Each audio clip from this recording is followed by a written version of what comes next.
పత్రికా మీడియా అందరికీ కూడా ఆదివాసీ సంక్షేమ పరిషత్ తరఫున స్వాగతం తెలుపుతూ ఈరోజు శ్రీకాకుళం జిల్లాలో ప్రెస్ మీట్ పెట్టడానికి ముఖ్య కారణం ఏదైతే ఆంధ్రప్రదేశ్కి బీజేపీ, టీడీపీ, జనసేన పొత్తుతో ఈ రాష్ట్రానికి కొత్తగా ఏర్పడిన ప్రభుత్వానికి ఆదివాసీ సంక్షేమ పరిషత్ తరఫున అభినందనలు తెలియజేస్తున్నాం.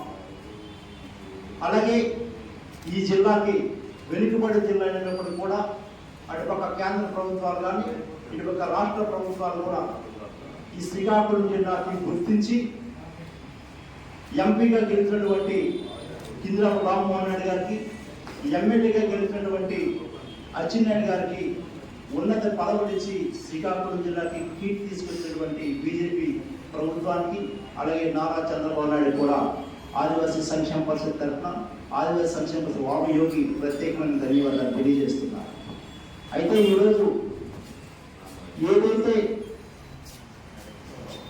ఈ శ్రీకాకుళం జిల్లా విభజన గత ప్రభుత్వాల వైసీపీ ప్రభుత్వం శ్రీకాకుళం జిల్లా విభజన రాష్ట్రంలో జిల్లాల విభజనలో చేశారో ఆ జిల్లాల విభజనలో శ్రీకాకుళం జిల్లాకి తీరని అన్యాయం చేశారు.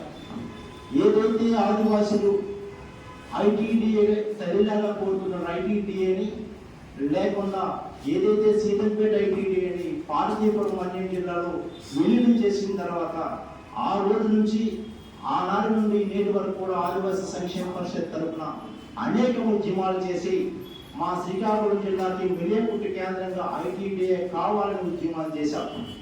ఆ రోజు ప్రతిపక్షంలో ఉన్నటువంటి టీడీపీ ప్రభుత్వమే ఈ శ్రీకాకుళం జిల్లా కమిటీ ఏదైతే ఉందో కోనరావు కుమార్ అధ్యక్షతన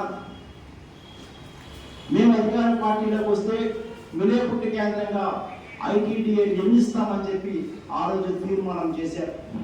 మొన్న ఎన్నికల ప్రచారంలో చంద్రబాబు నాయుడు స్వయంగా పలాస పాతపట్నం బహిరంగ సభలో టీడీపీ అధికారులు రాజధాని వెంటనే మిలియపుట్టి కేంద్రంగా ఐటీడీఏ స్థాపిస్తామని హామీ ఇచ్చారు. అందుచేత ఈ ప్రభుత్వానికి ఈ శ్రీకాకుళం జిల్లాలో ఉన్నటువంటి కేంద్ర మంత్రికి అచ్చెన్నాయుడు గారికి రామ్మోహన్ రెడ్డి గారికి ఒకటే విషయం కోరుకుంటున్నాం. అత్యవేగంగా ఆదివాసికి గల ప్రభుత్వము చాలా అన్యాయం చేసింది. అలాంటి అన్యాయం చేయకుండా ఈరోజు ఏదైతే 161 సీట్లతో గెలుపొందిన మీరు 164 సీట్లతో గెలుపొందిన ఉమ్మడి కూటమిలో ఉన్నట్టు మీరు ఆదివాసిని హక్కును చేర్చుకోండి. ఏదైతే గత ప్రభుత్వము ఆదివాసులకి దళితులకి అనేకమైన సంక్షేమ పథకాలు రద్దు చేశారో ఆ సంక్షేమ పథకాలు మీరు మళ్ళీ అమలు చేయండి అని చెప్పి ఆదివాసీ సంక్షేమ పరిషత్ తరఫున ఈ ప్రభుత్వాన్ని మేము విన్నవించుకుంటున్నాం.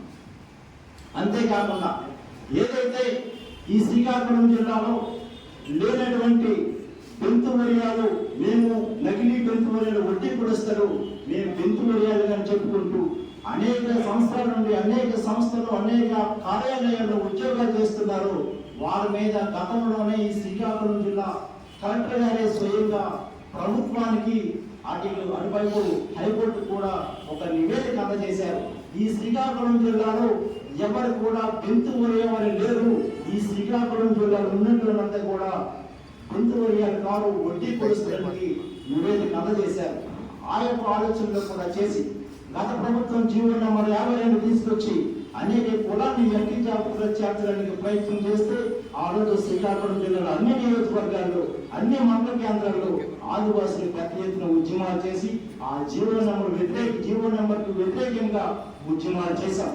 ఈరోజు కూడా ఈ ప్రభుత్వాలు ఆలోచింపజేసి ఆదివాసుల అస్తిత్వాన్ని కాపాడే విధంగా ముందుకు తీసుకెళ్లాలని ఆదివాసీ సంక్షేమ పరిషత్ తరఫున ఈ ప్రభుత్వాన్ని విన్నవించుకుంటున్నాం.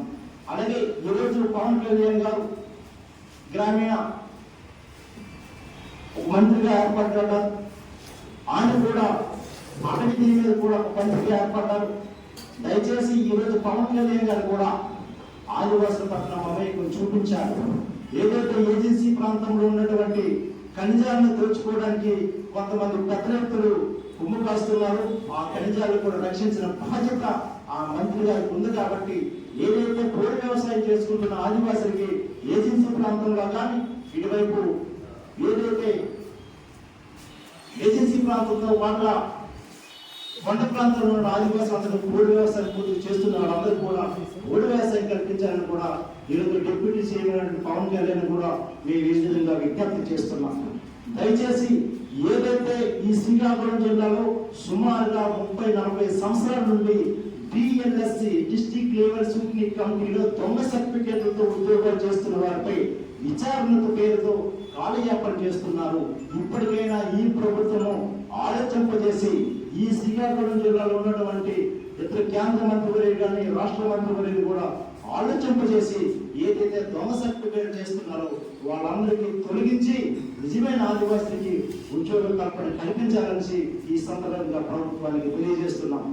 అదేవిధంగా ఏదైతే అనేక విధాలుగా ఆదివాసులకి ఇబ్బందులు పెట్టి అనేకమైన కొన్ని విషయాల్లో కేసులు పెట్టున్నారు, ఆ కేసులు కూడా ఈ ప్రభుత్వం ఆలోచింపజేసి గతంలో ఫిబ్రవరి 2018 ఫిబ్రవరి 5వ తారీఖున జరిగినటువంటి ఉద్యమంలో తప్పుడు కేసులు పోలీసులు పెట్టి 60 కొంతమంది కేసులు పెట్టారు. ఇప్పుడు కూడా 11 మంది మీద కేసులు నడుస్తా ఉన్నాయి.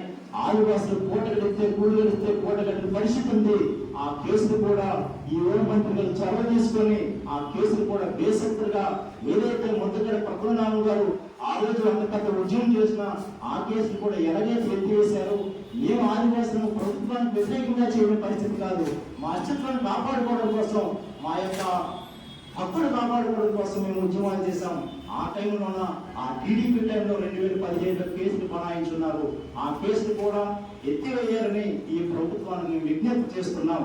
అదేవిధంగా ఏదైతే కొంత బ్యాక్లాగ్ పోస్టులు ఉన్నాయో ఆ బ్యాక్లాగ్ పోస్టులు కూడా